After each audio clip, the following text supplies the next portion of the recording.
नमस्कार, आप देख रहे हैं वीआईपी न्यूज। मैं शकील साजिद। बीजेपी ने आज घोषणा पत्र अभियान की शुरुआत की। इस अभियान के जरिए भाजपा के नेता प्रदेश के सभी जिलों में जाएंगे और हर वर्ग तक पहुंचकर लोगों से सुझाव मांगेंगे। भाजपा ने सुझाव पेटी भी आज की बैठक के दौरान वितरित की। रायपुर भाजपा कार्यालय एकात्म परिसर में भाजपा जिला अध्यक्षों की बैठक रखी गई। इसी दौरान घोषणा पत्र को लेकर चर्चा की गई। वहीं इस अभियान की शुरुआत आज से की गई। अभियान की शुरुआत के दौरान प्रदेश प्रभारी ओम माथुर, प्रदेश अध्यक्ष अरुण साव, घोषणा पत्र समिति के संयोजक विजय बघेल सहित बड़ी संख्या में जिला अध्यक्ष और पदाधिकारी मौजूद रहे। देखिए आज से शुरू हुई घोषणा पत्र अभियान को लेकर क्या कह रहे हैं समिति के संयोजक विजय बघेल। हमारे संवाददाता की खास बातचीत। चुनाव में घोषणा पत्र की अहम भूमिका होती है। बता दें कि आज ही भाजपा ने आज घोषणा पत्र अभियान की शुरुआत की है। जो घोषणा पत्र समिति के संयोजक है विजय बघेल, उनसे ही बातचीत करते हैं, जानने की कोशिश करते हैं। आज बड़ा अभियान का शुभारंभ हम लोग 90 विधानसभा में 90 सुझाव पेटी भेज रहे हैं। व्हाट्सएप नंबर भी जारी किया, ईमेल भी जारी किया है, मिस कॉल का भी हम लोग अभी व्यवस्था कर रहे हैं ताकि जन जन तक हम उसके माध्यम से पहुँचे और हर वर्ग घर बैठे भी हमको सुझाव अपना भेज सके।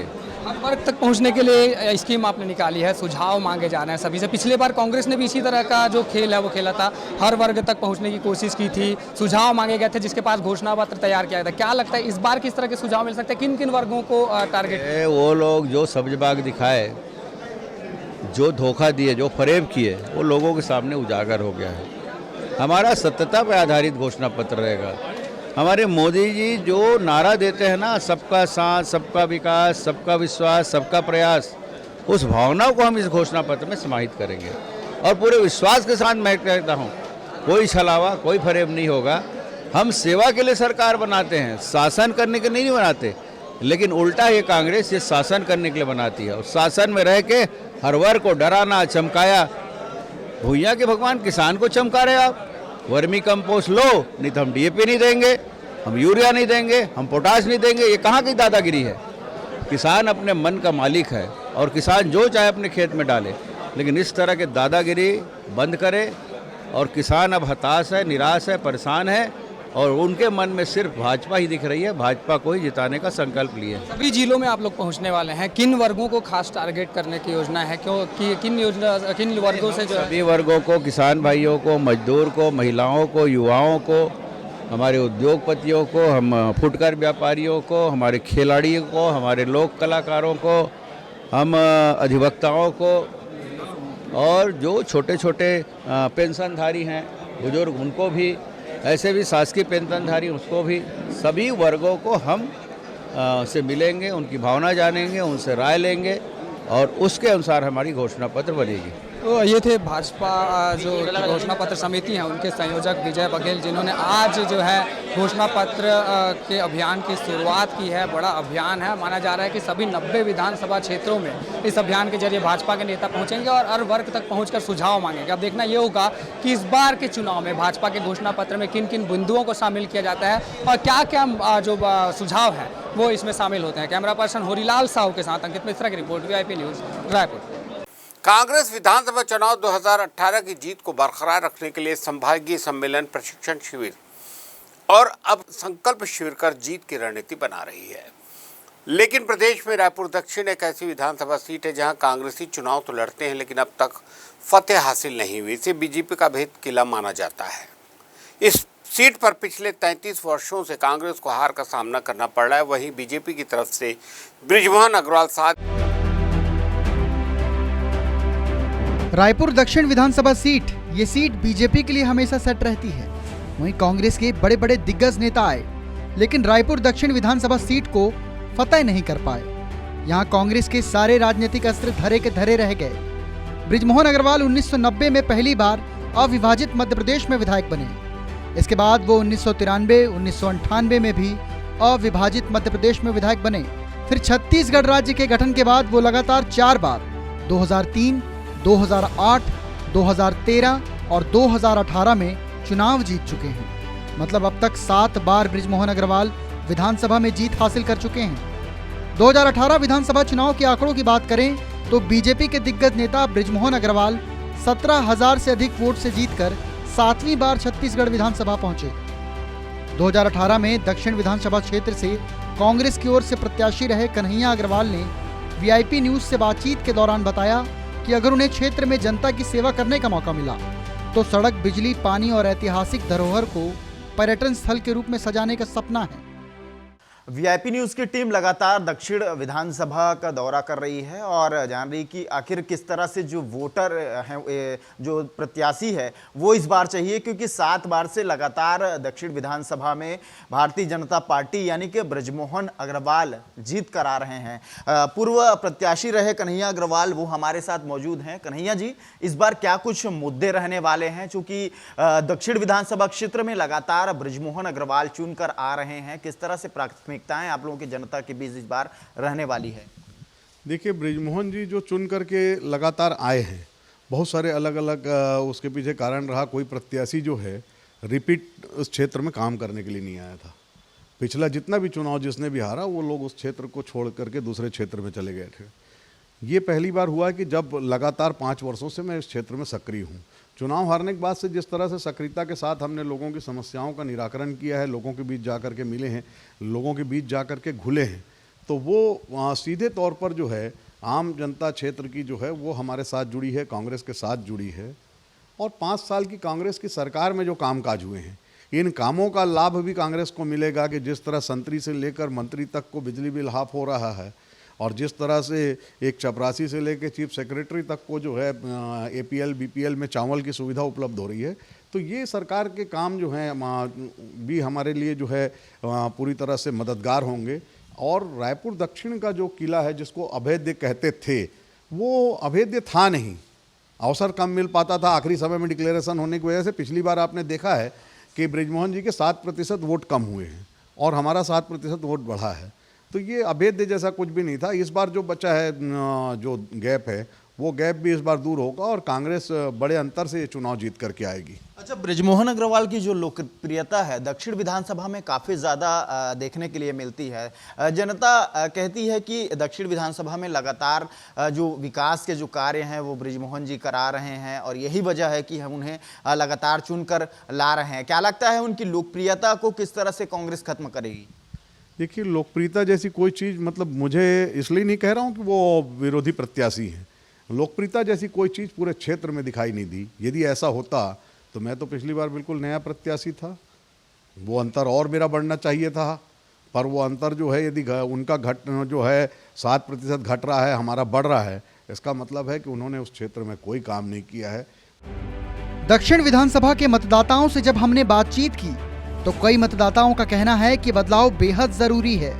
वजह बताया कि पिछले 7 बार से ब्रिजमोहन अग्रवाल चुनकर आ रही हैं। इसके बावजूद क्षेत्र में विकास कार्य ठप पड़े हुए हैं, जबकि कई लोगों ने उनकी लोकप्रियता की भी बात कही है और उन्हें दक्षिण विधानसभा सीट से हरा पाना मुश्किल बताया है। जबकि महिला मतदाताओं की माने तो दक्षिण विधानसभा क्षेत्र में उन्हें एक ऐसे नेता की जरूरत है जो बिना बुलाए समस्याओं पर खड़ा हुआ मिले, ना ऐसा नेता जो आमंत्रण करने पर निजी कार्यक्रमों पर पहुंचे।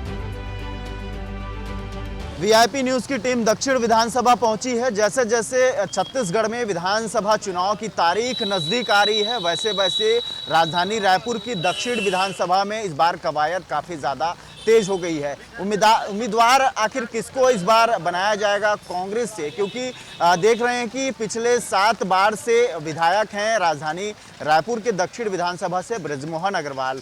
और यहाँ पे कुछ आम जनता है, उनसे ही जानने का प्रयास करेंगे कि इस बार दक्षिण विधानसभा सीट पर किसको चुनकर लाने वाले हैं और किस तरह का जो प्रत्याशी है वो दक्षिण विधानसभा की जनता चाहती है। आप बताइए, आप दक्षिण विधानसभा से आते हैं और दक्षिण विधानसभा से 7 बार से विधायक हैं ब्रिजमोहन अग्रवाल, किस तरह से प्रत्याशी आप लोग इस बार चाहते हैं? भाई, ब्रिजमोहन अग्रवाल को हराना, इस दक्षिण से ब्रिजमोहन अग्रवाल को हराना संभव नहीं है। वो इतना लोकप्रिय व्यक्ति है, वो मतलब उसकी लोकप्रियता इतनी ज़्यादा है, लोग इतना दिल से चाहते हैं उसको, और उसमें कुछ क्वालिटी ऐसी है जिसको लोग एकदम से नहीं नकार सकते। अच्छा, तो क्या उनमें खासियतें हैं, किस तरह से विकास किए हैं उन्होंने? विकास वाली बात तो नहीं, सबसे बृहद चीज़ है उनका व्यवहार। एक आम आदमी से किसी से भी मिलते हैं तो उनको महसूस नहीं होता कि वो विधायक हैं, मंत्री थे, ऐसा कुछ नहीं। ये उनकी क्वालिटी। बिल्कुल, इन्होंने कहा कि बृजमोहन अग्रवाल को रहना चाहिए और कुछ लोग हैं उनसे भी बातचीत करेंगे। आप बताइए, आप भी दक्षिण विधानसभा से आते हैं, इस बार क्या लग रहा है कि दक्षिण विधानसभा में किस तरह से प्रत्याशी आप लोग को चाहिए, क्योंकि दक्षिण से लगातार 7 बार से विधायक चुनकर आ रहे हैं बृजमोहन अग्रवाल? देखिए, मैं संतोषी नगर का निवासी हूँ और लगभग 7 बार से यहाँ पे आदरणीय बृजमोहन अग्रवाल जी विधायक बने हैं। इन 7 बार में अभी तक दक्षिण विधानसभा में ऐसा कोई विकास कार्य नहीं हुआ है जो हम जनता को बता सकें। एक भी विकास कार्य आप बता दीजिए दक्षिण विधानसभा में अगर कोई बहुत बड़ा हुआ हो। और रहा सवाल विकास का, तो मेरे हिसाब से परिवर्तन होना चाहिए, नए आदमी को मौका मिलना चाहिए। कांग्रेस पार्टी को आनी चाहिए इस बार दक्षिण विधानसभा से। क्या कुछ जो समस्या है अब है, क्योंकि लगातार विकास की बात है वो बृजमोहन अग्रवाल करते नजर आए हैं, इस तरह से भारतीय जनता पार्टी कहती है। क्या समस्याएं हैं और किस तरह से और आगे विकास चाहिए आप लोगों को? जी, मैं बताना चाहूँगी कि पिछले 7 सालों से भाजपा की सरकार, माने विधायक जी थे हमारे और अभी भी है बृजमोहन जी। आप मुझे बताइए पिछले 7 सालों में उन्होंने क्या काम किया है? कोई एक ऐसा काम आप बता दीजिए जो जनता के हित में किया हो। नहीं, उन्होंने कोई भी काम किसी भी गरीब के लिए कभी नहीं किया है। ये भाजपा हो या कांग्रेस, किस तरह से नेता इस बार देखना चाहेंगे दक्षिण विधानसभा क्षेत्र? इस बार तो हम लोग वही देखना चाहेंगे कि जो जनता का विकास कर सके। और यहाँ पे बीएसपी कॉलोनी जो है वहाँ पे एकदम जर्जर हो चुका है। वहाँ पे 250-300 अगर अभी देख रहे हैं आप, लगातार बारिश हो रही है। और उस बहाने हमारे महापौर जी गए थे वहाँ का जायजा लेने के लिए, तो वहाँ देखा गया तो वहाँ पे तो अभी लगातार बारिश कहीं हुआ और वो जो बिल्डिंग जो धंसा तो वहाँ पे 300-400 लोगों की मौत की संभावना है। तो हमारे महापौर जी जो है लगातार 15 दिन से सभी वार्डों में सर्वे कर रहे हैं और यहाँ पे नाली पानी सभी की व्यवस्था देखे जा रहे हैं। यहाँ पे तो ऐसे कई ऐसे वार्ड जो है जहाँ पे तो साइकिल भी नहीं चल पाते हैं, तो कार कहाँ से चल पाएंगे? हमको ऐसे नेता चाहिए जो विकास की प्रगति करें और हर व्यक्ति के पास जाके जुड़े। वो ऐसा नहीं कि केवल चुनाव के टाइम पे वो दिखे, सारे टाइम पे हमको वो ऐसे नेता चाहिए जो हमसे एनी टाइम जुड़े रहें। जन्म से लेकर मृत्यु तक के सारे काम जैसे होते हैं निगम में, तो सारी सुविधाएं जैसे निगम हमको प्रोवाइड कर रहा है डोर टू डोर, उसी प्रकार से नेता भी ऐसे होने चाहिए कि जब हमको आवश्यकता हो उनकी तो वो तुरंत वहाँ पे उस प्लेस में पहुँच सके। ये नहीं कि वो हमारे मतलब किसी फंक्शन में हम उनको इनविटेशन दें, इनविटेशन का उनको इंतजार नहीं करना चाहिए। हमको जो भी परेशानी है वार्ड में, नाली की आवश्यकता है, रोड की आवश्यकता है, जैसे भी सैंक्शन के लिए अगर लोग जाते हैं तो वो चीज़ें तुरंत त्वरित रूप में होनी चाहिए। ऐसा नहीं कि आश्वासन दे दिया गया है और आश्वासन को हम वेट करते रहे तब तक कि वो बिल्डिंग गिर जाए या रोड का ख़त्म हो जाए, वहाँ पर लोगों का एक्सीडेंट हो जाए, इसका इंतजार नहीं करना चाहिए। हमको ऐसे नेता नहीं चाहिए। बिल्कुल, तो महिलाओं का साफ तौर पर कहना है कि उन्हें ऐसे नेता चाहिए जो आमंत्रण करने पर उनके घर जाए, बल्कि ऐसे नेता चाहिए जो सभी समस्याओं में उनके साथ खड़े हो और बोलने की ज़रूरत ना पड़े, उनकी क्षेत्र की जो समस्या है वो निराकरण हो जाए। Camera person R K. प्रसाद के साथ भूपेश टांडिया, वीआईपी न्यूज़ रायपुर, छत्तीसगढ़। दक्षिण विधानसभा क्षेत्र में कांग्रेस कोई भी चूक करना नहीं चाह रही, इसलिए रायपुर निगम महापौर एजाज ढेबर द्वारा छत्तीसगढ़ कांग्रेस सरकार की कार्यों को लेकर प्रगति यात्रा निकाली गई है। इससे साफ अंदाजा लगाया जा सकता है कि कांग्रेस दक्षिण विधानसभा क्षेत्र में एड़ी और चोटी का जोर लगा रही है। महापौर एजाज ढेबर ने कहा कि पिछले 7 बार से विधायक बृजमोहन अग्रवाल हैं, जिन्होंने दक्षिण विधानसभा क्षेत्र में कोई भी विकास कार्य नहीं किए हैं। उन्होंने आगे कहा कि इस विधानसभा क्षेत्र की सबसे पुरानी बसावट यानी पुरानी बस्ती है, जिन्हें डेवलप किया जाना था, लेकिन अब तक ये जस की तस पड़ी हुई है।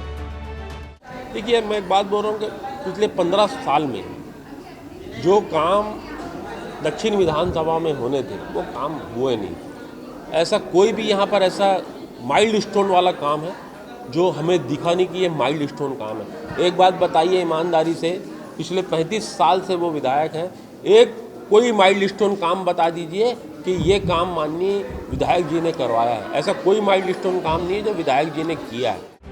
कुल मिलाकर रायपुर के दक्षिण विधानसभा क्षेत्र पर कांग्रेस अपना पूरा जोर लगा रही है। अक्टूबर से नवंबर के बीच में प्रदेश में चुनाव होने हैं, लेकिन अब यह क्षेत्र की जनता तय करेगी कि इस विधानसभा क्षेत्र में किस नेता को चुनकर विधानसभा भेजना है। वीआईपी न्यूज के लिए कैमरा पर्सन आर.के. प्रसाद के साथ संवाददाता भूपेश टांडिया की रिपोर्ट। छत्तीसगढ़ के पूर्व मुख्यमंत्री भाजपा के राष्ट्रीय उपाध्यक्ष डॉक्टर रमन सिंह ने आज ट्वीट कर अपने एम्स में भर्ती होने की जानकारी दी। उन्होंने अपने ट्वीट में बताया कि पिछले कुछ दिनों से दिल्ली में हूं। आज रूटीन चेकअप के लिए एम्स जाना हुआ, जहां चिकित्सकों के परामर्श से एहतियात के तौर पर भर्ती हुआ हूं। फिलहाल सेहत ठीक है। मानसून के बीच आप सब भी बारिश में पूरी एहतियात बरतें और स्वस्थ रहें।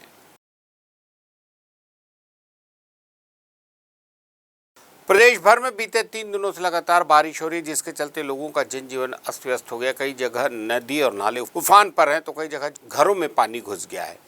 राजधानी रायपुर की पुरानी बस्ती, लाखीनगर चौक, शंकर नगर और प्रोफेसर कॉलोनी के साथ साथ अन्य रिहायशी इलाकों में 2 दिन की बारिश ने लोगों का जीना बेहाल कर दिया है। रायपुर ग्रामीण के काटाटी सड़क पर पानी घुटने से ऊपर बह रहा है, जिसे देखकर लोग सड़क पार करने के लिए घबरा रहे हैं। लोगों ने बताया कि पहली दफ़ा नहीं बल्कि हर एक वर्ष यहाँ इस तरह का नज़ारा एक दिन की बारिश में ही देखने मिल जाता है। लोगों से हमारे संवाददाता ने इस बाढ़ के नज़ारे को लेकर बात की। देखिए क्या कुछ कहना है लोगों का। राजधानी रायपुर सहित पूरे प्रदेश भर में बीते 3 दिनों से लगातार बारिश हो रही है। बारिश की वजह से देख सकते हैं किस प्रकार ये कुशाभाऊ ठाकरे पत्रकारिता विश्वविद्यालय जाने वाली ये रोड है और काफ़ी ज़्यादा यहाँ जलभराव की स्थिति है वो हो गई है। लोग पैदल चलने से कतरा रहे हैं और गाड़ी भी यहाँ घुस नहीं सकती, क्योंकि जो पानी है वो घुटने से भी ऊपर जा चुका है। यहाँ कुछ लोग इंतज़ार कर रहे हैं, जाने के लिए सोच रहे हैं कि यहाँ जाएं कि नहीं। आप कहाँ से हैं और ये जो मंज़र दिख रहा है 2-3 दिनों से लगातार जो बारिश हो रही है, डूब चुका है, कैसे ये दृश्य हुआ है और कब से यहाँ इस तरह से जलभराव हो रही है? जब भी पानी गिरता है यहाँ ऐसा ही हो जाता है। हम लोगों को काम में आने जाने के लिए बहुत परेशानी हो रहा है। इस पे पुल बनना चाहिए। हम लोग यही काम करते हैं, काठाटी रहने वाला हूँ, यहीं से आना जाना हमेशा है हम लोगों का। अच्छा, पैदल जाने से कई लोग कतरा रहे हैं, आप अभी पैदल आए, कितने अभी पानी भरा हुआ है? पानी अभी कमर तक पानी है और हम लोग गाड़ी से आते हैं, गाड़ी बुलक नहीं पा रहा है, वहीं पर गाड़ी खड़े करके यहाँ आए हैं। गाड़ी कई बार बंद हो जाता है, ख़राब हो जाता है, बह जाएगा करके डर से कई लोग तो डरते हैं, लेकिन हम लोग हमेशा यहाँ आ जा रहे हैं तो चले आते हैं। बिल्कुल, तो रोज़ाना आवाजाही की वजह से इनका डर तो ख़त्म हो गया है, लेकिन कई लोग ऐसे भी हैं जो यहाँ जाने से कतरा रहे हैं। और भी लोग हैं, उनसे भी बातचीत करने का प्रयास करेंगे।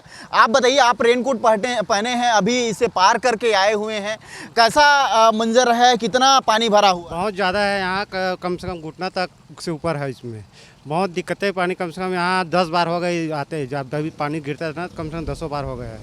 यही हम लोग का डर है, ये जल्दी बन जाता है ना, ठीक रहता है यहाँ से ओवर ब्रिज जो है। और ये बाइक से भी आ रहे हैं। आप बताइए भी, आप कहाँ से आ रहे हैं और बाइक से पार किए, कितनी तकलीफ हुई आपको पानी से पार किया? अभी तो पार नहीं करे हैं, बहुत गड्ढा है, डूब जाएंगे, वापस आ गए। बिल्कुल, बच्चे भी हैं तो कहीं ना कहीं डर तो बना ही होगा। हाँ, डर लगा ना बीच में, तो वापस लौट के आ गए। तो ये जो आम लोग हैं, यहाँ जलभराव की जो स्थिति बनी हुई है, काफ़ी वर्षों से यहाँ जलभराव हो रही है। और ये पीछे का एक बार ये दृश्य है, एक बार फिर मैं आपको दिखाना चाहूँगा कि गांव तक जो पानी है वो पहुँच गया है और कमर तक पानी पहुँचने की जो बात है आम जनता ने बताई है। और उनका कहना है कि पिछले 4-5 वर्षों से यहाँ पानी भर रहा है। पानी को देखकर उन्हें जाने की हिम्मत कई लोगों की हो नहीं पा रही है। देख रहे हैं बुलेट वाले भी वापस आ रहे हैं, जाने की हिम्मत नहीं हो पा रही कि किस तरह से यहाँ जो जलभराव हुई। आप बताइए, आप जा रहे थे फिर वापस आ गए? रिक्सी है ना भैया, बच्चे के साथ कौन रिक्स लेगा?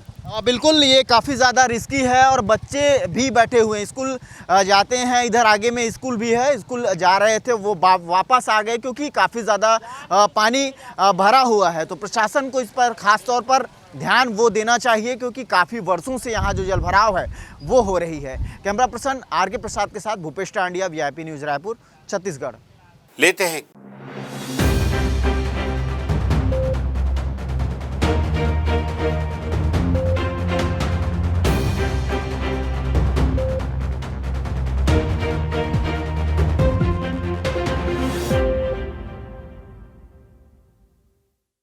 सरगुजा जिले के सीतापुर में 9 अगस्त के दिन विश्व आदिवासी दिवस भव्य रूप से मनाने की तैयारी की जा रही है, जिसमें प्रदेश के मुखिया भूपेश बघेल, प्रदेश प्रभारी कुमारी शैलजा सहित मंत्रिमंडल के विभिन्न मंत्री शामिल होंगे। वहीं इस कार्यक्रम का न्योता राहुल गांधी को भी दिया गया है, उनका आगमन भी हो सकता है। जिला प्रशासन द्वारा आयोजन को सफल बनाने की पुरजोर कोशिश की जा रही है। मंत्री अमरजीत भगत भी स्वयं अपने विधानसभा क्षेत्र में होने वाले इस आयोजन को सफल बनाने की कवायद में जुटे हैं और लगातार विभिन्न अधिकारियों के साथ बैठक कर रहे हैं। चूँकि प्रदेश में आगामी विधानसभा चुनाव को सिर्फ कुछ महीने बचे, ऐसे में मंत्री अमरजीत भगत के विधानसभा क्षेत्र में ऐसे बड़े आयोजन का होने से निश्चित ही उन्हें फायदा होगा।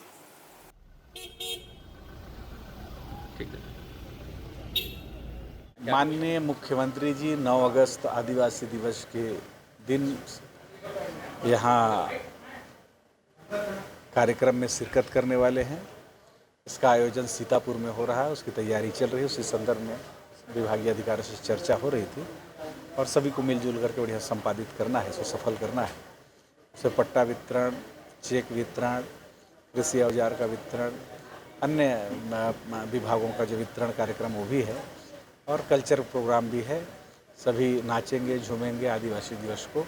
उस दिन उसको सभी लोग सेलिब्रेट करेंगे। चुनावी वर्ष है, कौन कौन बड़े नेता, राष्ट्रीय नेता इसमें शामिल हो सकते हैं? माननीय मुख्यमंत्री जी आ रहे हैं, माननीय प्रदेश अध्यक्ष जी आ रहे हैं, माननीय शैलजा जी आ रही हैं और माननीय सभी मंत्रिमंडल के साथ ही उप मुख्यमंत्री जी भी आ रहे हैं, सभी लोग हैं। राहुल गांधी के आने के क्या हुए?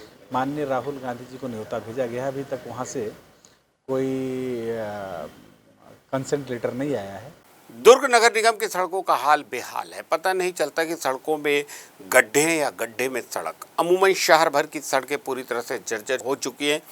इस बात की शिकायत नगर निगम के अधिकारियों से करो तो वे अपना ठिकरा पीडब्ल्यूडी के ऊपर फोड़ते हैं और जब पीडब्ल्यूडी के अधिकारियों से बात करो तो सारा दोष निगम पर मढ़ दिया जाता है। अब दोनों विभाग की लापरवाही से सड़कों का बुरा हाल है, वहीं कहीं ना कहीं आम जनता को इसका खामियाजा अपनी जान देकर भुगतना पड़ रहा है। लोगों का कहना है कि सड़कों में हुए गड्ढों के कारण आए दिन कोई न कोई दुर्घटना का शिकार हो जाता है। जिम्मेदार अधिकारी अपनी जिम्मेदारियों से पल्ला झाड़ते नजर आते हैं, लेकिन जब भी किसी बड़े नेता या जनप्रतिनिधि का आगमन दुर्ग होता है, रातों रात सड़कों की किस्मत चमक जाती है और आनंद फानून में सड़कों पर पेच वर्क कर कुछ पल के लिए सड़कों को चकाचक कर दिया जाता है। देखिए, जैसा कि आप देख रहे हैं, दुर्ग शहर लगातार विकास की ओर आगे बढ़ रहा है। चाहे नेहरू नगर से मिनी माता हो, मिनी माता से अंडा हो, अंजोरा हो, धमदा नाका की रोड तरफ हो, चाहे गौरव पथ हो, शहर की बाहरी सड़कों के साथ साथ शहर की अंदरूनी सड़कों में भी चारों तरफ काम चल रहा है। बहुत सी जगह काम हो गया है, बहुत सी जगह बरसात के चलते काम कुछ विलम्ब हुआ है, लेकिन मुझे पूरा विश्वास है आने वाले अक्टूबर-नवंबर तक दुर्ग शहर की सारी सड़कें बहुत अच्छी हो जाएगी और अभी भी 70-75% काम इसमें हो चुके हैं। पिछले साल इन्होंने 56 लाख के करीब का उद्घाटन किया था 3 वार्ड में सड़कों का।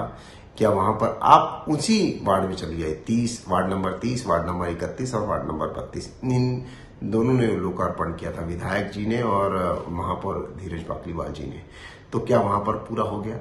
और जो आपने बोला कि दुर्ग से अंडा तक की सड़कें बन रही हैं, तो क्या वो आपका पैसा लग रहा है या राज्य सरकार का पैसा लग रहा है? वो केंद्र सरकार का पैसा लग रहा है, जो 2018 में सैंक्शन हुआ था 219 करोड़ रुपए। वो दुर्ग से बालोद तक का हाईवे बन रहा है और उसको लेट किया गया, आपने लेट किया। टोटल 3.8 किलोमीटर की आपने दुर्ग में सड़कें बनाई हैं, वो भी प्रधानमंत्री इस सड़क योजना के तहत। आपने अपना पैसा कितना लगाया है सड़कों में? कुछ पैसा नहीं लगाया। छत्तीसगढ़ शिक्षा विभाग में सामने आए पद स्थापना घोटाले को लेकर नेता प्रतिपक्ष नारायण चंदेल का बयान सामने आया है। सरकार को आड़ो हाथ लेते हुए कांग्रेस राज का एक और नया प्रमाणित भ्रष्टाचार बताया। वहीं मामले में अब तक की गई कार्रवाई को अपर्याप्त बताते हुए सवाल खड़ा किया कि इन अधिकारियों को किन लोगों का संरक्षण था। उन्होंने मामले की उच्च स्तरीय जांच की मांग की, वहीं दोषी पाए लोगों पर कड़ी से कड़ी कार्रवाई की मांग की। छत्तीसगढ़ प्रदेश के कांग्रेस सरकार के जमाने में फिर से एक नया भ्रष्टाचार का मामला सामने आया है। शिक्षा विभाग के पदस्थापना में लेन देन के मामले को लेकर, कमीशन और करप्शन के मामले को लेकर के, भ्रष्टाचार के विषय को लेकर के मुख्यमंत्री ने करीब 1 दर्जन से अधिक अधिकारियों को निलंबित करने की घोषणा की है। ये इस बात का घोतक है कि ये खेल पता नहीं कितने सालों से चल रहा है और कौन कौन लोग इसमें शामिल थे। हमारी मांग है कि जितने भी इस प्रकार के प्रकरण आए हैं, इस पूरे 4.25 साल में जितनी पदस्थापनाएं हुई हैं सबकी उच्च स्तरीय जांच होनी चाहिए, निष्पक्ष जांच होनी चाहिए, ताकि दूध का दूध और पानी का पानी सामने आए और ऐसे लोगों के खिलाफ जिन्होंने में अनियमितता बरती है, इस मामले में भ्रष्टाचार किया है, उनके खिलाफ सख्त से सख्त कार्रवाई होनी चाहिए। अपनी अव्यवस्थाओं को लेकर संत गहिरा गुरु विश्वविद्यालय लगातार सुर्खियों में बना रहता है। एक बार फिर छात्र संगठन NSUI ने यूनिवर्सिटी प्रबंधन पर गंभीर आरोप लगाते हुए 7 सूत्री मांगों को लेकर घेराव किया। NSUI ने आरोप लगाया कि BSc द्वितीय वर्ष की केमिस्ट्री व बॉटनी विषय में राजमोहिनी देवी गर्ल्स कॉलेज के 90% छात्राओं को व अन्य महाविद्यालय के भी अधिकांश छात्रों को फेल कर दिया गया है। छात्र संगठन का कहना है कि विश्वविद्यालय में अच्छे प्रोफेसरों से मूल्यांकन नहीं कराया जाता, जिससे छात्र छात्राओं को आए दिन इस प्रकार की समस्याओं का सामना करना पड़ता है। बच्चे सुनो ना, अगर जानबूझ के कोई टीचरों ने अगर गलत किया है तो टीचर को दीवार करेंगे। हमारे सारे स्टूडेंट का एक ही सब्जेक्ट में सारा कम नंबर आया, हिंदी और पॉलिटिकल में सब छात्र एक ही नंबर में, और छात्र सब लोग इसी में लटके हैं। बाकी कोई सब्जेक्ट में परेशानी नहीं है। या तो शिक्षक हमारा टीचर कॉपी जांच नहीं किया अच्छे से, या तो हम फिर फेल हुए, हमारा कॉपी जांचा जाए। हम लोग आज विश्वविद्यालय अपने सभी छात्र छात्राओं के साथ आए हैं। BSc द्वितीय वर्ष में और BA के जो विषय हैं उसमें केमिस्ट्री सब्जेक्ट और बॉटनी सब्जेक्ट में 95% से ज़्यादा छात्र छात्राओं को फेल कर दिया गया। अलग अलग महाविद्यालय में अलग अलग सब्जेक्ट में 95% से ज़्यादा छात्र छात्राओं को फेल कर दिया गया है। सरगुजा विश्वविद्यालय का ये सरासर नाकामी है। ये NSUI के नेतृत्व में है ना, राजमोहिनी कन्या कॉलेज और उदयपुर के कॉलेज के छात्र आए हुए हैं। उनका मांग है कि केमिस्ट्री में और आधार पाठ्यक्रम अंग्रेजी भाषा में अधिकांश बच्चों को अनुत्तीर्ण घोषित किया गया है। मैं आपको आश्वस्त कर रहा हूं कि इन छात्रों का उत्तर पुस्तिका का रैंडम चेक कराया जाएगा और छात्र जो है नियमानुसार रिवेल के लिए भी एप्लीकेशन दें, और रिवेल कराने के बाद अगर छात्र उत्तीर्ण हो जाते हैं तो उनकी शुल्क वापस कर दी जाएगी। आज के बुलेटिन में फिलहाल इतना ही। ताज़ा तरीन खबरों के लिए देखते रहिए VIP न्यूज़।